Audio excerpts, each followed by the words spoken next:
Good morning. இன்றைக்கி Sunday எனக்கு ரொம்ப ஸ்லோவாக தான் ரொட்டீன் ஸ்டார்ட் ஆச்சு. ஏன்னா இன்றைக்கி ஒன்று தான் ரெஸ்ட்டு. ஸோ அதனால் மெதுவாக எழுந்திரிச்சு ரொட்டீனை ஸ்டார்ட் பண்ண ஆரம்பித்தேன். காலையில் எழுந்திரிச்சோடனே ஃபேஸ் வாஷ் பண்ணிவிட்டு ஸ்கின் கேர் பண்ணுறதுக்கு ஒரு மாய்ஸ்சரைசர் மட்டும் அப்ளை பண்ணிக்கிட்டேன். டெய்லி நம்ம மாய்ஸ்சரைசர் அப்ளை பண்ணும்போது நம்ம ஸ்கின் வந்து நல்ல க்ளோவிங்காகவும் ஹைட்ரேஷனாகவும் இருக்கும்.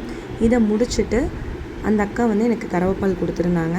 பாப்பாவுக்கு வந்து அதில் பால் ஆற்றிட்டு எனக்கு ஒரு பிளாக் காஃபி போட்டுக்கிட்டேன். சுகர் இல்லாமல் தான் நான் பிளாக் காஃபி எடுத்துகிட்ருக்கேன். பால் எதுவும் ஆட் பண்ணக்கூடாது, நான் டயட்டில் இருக்கனால. ஸோ அதனால் எனக்கும் பாப்பாக்கும் 2 பேர்த்துக்கும் போட்டு நல்லா குடிச்சிட்டு நாங்கள் வந்து ஃபிஷ் எடுக்க போயிருந்தோம். போயிட்டு வர வழியில் ஃப்ரூட்ஸ் இருந்துச்சு. நம்மட்டாம்பழம் வந்து கிடச்சிருந்துச்சு. ஸோ அது பாப்பாவுக்கு ரொம்ப பிடிக்குங்கனால அதை வாங்கி அவளுக்கு அதை கொடுத்துட்டு ப்ளஸ் நொங்கும் வாங்கிட்டு வந்திருந்தேன். அதையும் அவளுக்கு அந்த தோலெல்லாம் ரிமூவ் பண்ணி அவளுக்கு நொங்கு கொடுத்துட்டு நானும் நொங்கு சாப்பிட்டு மெதுவாக வந்து கிச்சனில் சமைக்கிறதுக்கான ப்ரிப்ரேஷன் பண்ண ஆரம்பிச்சிட்டேன். இன்றைக்கி வந்து என்ன எடுத்திருந்தேன்னு பார்த்திங்கன்னா ப்ரானும் சங்கரா மீனும் தான் எடுத்திருந்தேன். இதில் சங்கரா மீனை வச்சு குழம்பும் ப்ரானில் ஒரு செமி கிரேவியும் எப்படி பண்ணுறங்கிறத இன்றைக்கி பார்க்கலாம். அதுக்கு வந்து சின்ன வெங்காயம் கட் பண்ணிக்கிட்டேன். ஏன்னா சின்ன வெங்காயம் தான் ரொம்ப டேஸ்ட்டாக இருக்கும் ப்ரானுக்கு. ப்ளஸ் மீன் குழம்புக்கும் சின்ன வெங்காயம் எடுத்துக்கிட்டேன். ப்ரான் கிரேவிக்கு வந்து சின்ன வெங்காயம், 2 தக்காளி, கொஞ்சம் இஞ்சி பூண்டு பேஸ்ட் போட்டுக்கோங்க. காஷ்மீரி மிளகாத்தூள் கலருக்காக நம்ம ஆட் பண்ணுறோம். மிளகாத்தூள் வேணுனாலும் காரத்துக்கு ஏற்ற மாதிரி ஆட் பண்ணி கொஞ்சம் வந்து வணக்கி விட்டுட்டு ப்ரானை போட்டு ப்ரான்லேயே தண்ணி விடும். ஸோ லைட்டாக மறுபடியும் தண்ணி கொஞ்சம் ஆட் பண்ணி நல்லா சுண்டி வந்ததுக்கப்புறமேட்டு கொத்தமல்லி தழை வாசனைக்காக போட்டு இறக்கிட்டிங்கன்னா ப்ரான் கிரேவி ரெடி ஆகிடுச்சு.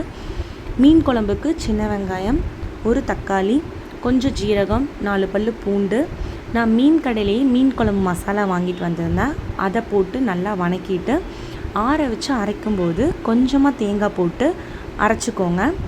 அதுக்கப்புறம் எண்ணெய் ஊற்றி கொஞ்சமாக வெங்காயம் ஆட் பண்ணிவிட்டு வெங்காயம் போட்டு வணக்கி நம்ம அரைச்சி வச்சுருக்க மசாலாவும் அதில் போட்டு நல்லா ஒரு கொதி வந்ததுக்கப்புறமேட்டு நம்ம ஒரு எலுமிச்சை சைஸ் புளி ஊற வச்சு அதையும் கரைச்சி குழம்புல ஊற்றினீங்கன்னா நல்லா கொதிச்சு வந்துடும்.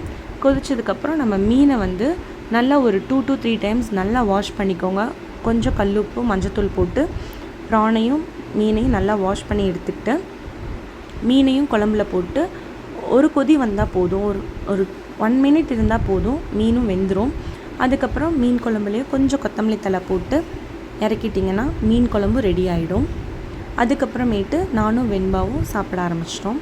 மத்தியானம் வந்து பார்த்திங்கன்னா வெண்பாவை கொஞ்சம் நேரம் ரெஸ்ட் எடுக்க வச்சுட்டு ஹோம்ஒர்க் பண்ண வச்சுட்டு எனக்கு வீடெல்லாம் கொஞ்சம் க்ளீன் பண்ணி மாஃப் போட வேண்டிய வேலை இருக்குது. அதை முடிச்சுட்டு கொஞ்சம் துணியெல்லாம் வாஷ் பண்ணிட்டேன்னா இன்றைக்கி டே வந்து எனக்கு ஓவர் ஆகிடும்.